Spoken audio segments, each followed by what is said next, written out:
Hi and welcome to a basic millipede setup. In this tub I've actually got 5 Burmese beauty millipedes, juvenile ones. They are part of the Spirostreptors family. Spirostreptors, sorry if I said that wrong. Okay, so what we've got in here is we've got all this wood is oak wood that I found up at the local woods, along with a bunch of oak leaves from the same place. I poured boiling water over them and then put them in the oven at 120 for 30 minutes.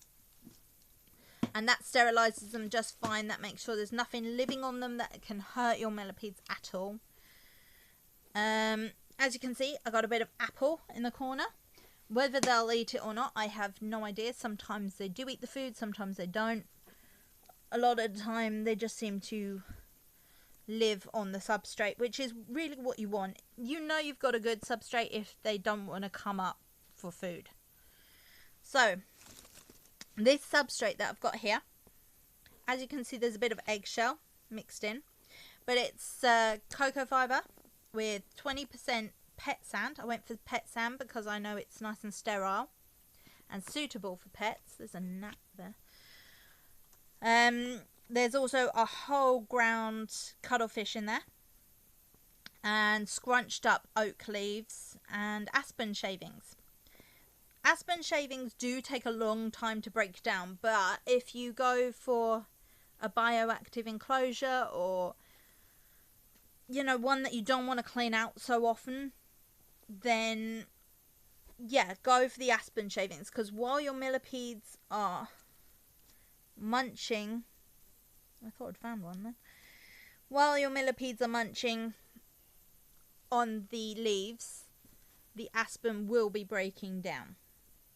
So it's like a future food. As you can see, the substrate is damp.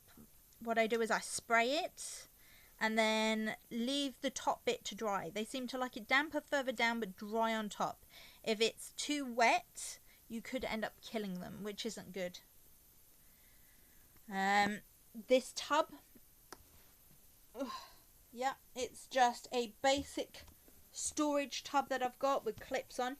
You want a tub with sturdy lids. A lot of the bigger millipedes, they're stronger than you think. They will stand on their hind legs and actually push lids off of tubs.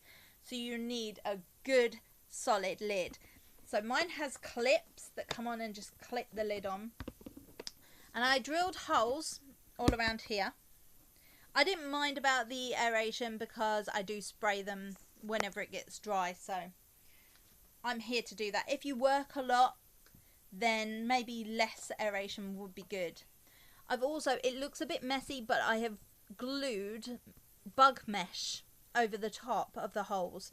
This is to try and control the gnat problem I was having in here. I do have springtails in here. They're very small. You can't actually see them that well. But if you have millipedes, gnats will happen. Between the fact that millipedes prefer food that's a little bit on the rotten side, don't leave it to completely rot away, but leave it for a couple of days.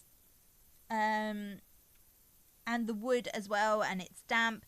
The gnats love it in here. So if you have millipedes, you will get gnats. Ways to control them is to use the bug mesh over any holes, and then just when you take off the lid, just shoo out any that you can find.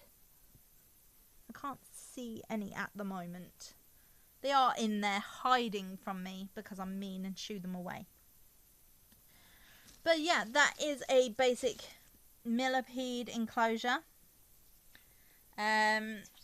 Occasionally I do put a lid of water in, but I have read that you can just tip water down the side.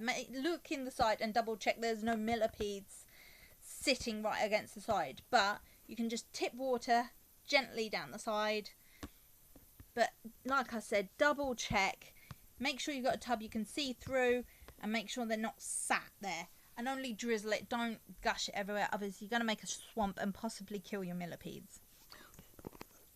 If you aren't comfortable doing that, then they will drink from a lid of water. They get most of their water from food.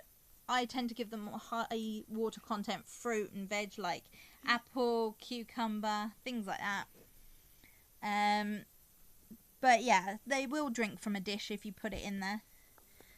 So it is not pretty, but that is a basic millipede setup. Thanks for watching.